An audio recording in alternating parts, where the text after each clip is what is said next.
कल्पना कीजिए ऊंचे पहाड़ों के बीच एक सुनसान घाटी जहां ठंडी हवाएं हड्डियों तक चुभती हैं और चारों तरफ फैली बर्फ के बीच एक ऐसा तालाब है जिसका पानी लगातार उबलता रहता है, जैसे धरती के अंदर कोई रहस्य सांस ले रहा हो। उत्तराखंड के एक छोटे से गांव रुद्रताल की यह कहानी है, जहां लोग इसे चमत्कार मानते हैं और कुछ इसे प्रकृति का खेल कहते हैं। सदियों पहले यहाँ ऋषि अत्रेय ने अग्नि के बीच खड़े होकर ऐसी कठोर तपस्या की थी कि कहते हैं उनकी तप की गर्मी आज भी इस जगह में जीवित है। समय बीता और ये कथा धीरे धीरे एक रहस्य बन गई। फिर एक रात गांव की एक लड़की काव्या उस तालाब के किनारे पहुंची। उसकी आंखों में आंसू थे, क्योंकि उसने हाल ही में अपनी मां को खो दिया था और उसके मन में एक ही सवाल था कि अगर यहाँ सच में कोई शक्ति है तो उसने उसकी मां को क्यों नहीं बचाया। वो कांपते हुए पानी के पास गई और जैसे ही उसने अपने मन का दर्द शब्दों में कहा, अचानक पानी में हलचल होने लगी, जैसे किसी ने भीतर से जवाब देने की कोशिश की हो। डर और जिज्ञासा के बीच उसने एक पत्थर उठाकर पानी में फेंका और अगले ही पल उबलता पानी पहले से भी ज्यादा तेज हो गया। काव्या पीछे हटने लगी, तभी पानी के बीच से कुछ चमका और धीरे धीरे ऊपर आकर सतह पर तैरने लगा। वह एक पुरानी धातु की घंटी थी, जिसे देखकर पूरा गांव अगले दिन हैरान रह गया, क्योंकि वह घंटी उसी प्राचीन मंदिर की थी जो सालों पहले बाढ़ में खो गई थी।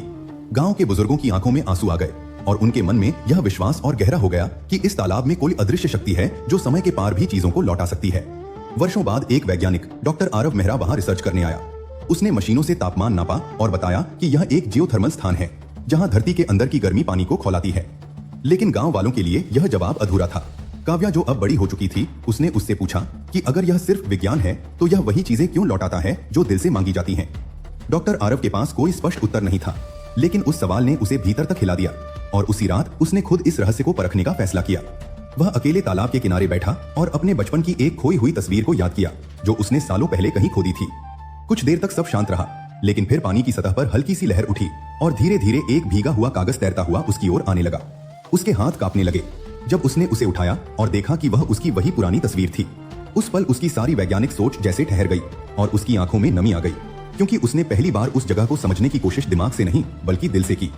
रुद्रताल आज भी वही है, जहां कुछ लोग उसे धरती की गर्मी कहते हैं और कुछ उसे आस्था की लौ। लेकिन जो भी वहां जाता है वह एक सच जरूर महसूस करता है कि कभी कभी प्रकृति सिर्फ सवाल नहीं देती, बल्कि ऐसे जवाब देती है जिन्हें महसूस किया जाता है, समझाया नहीं जाता।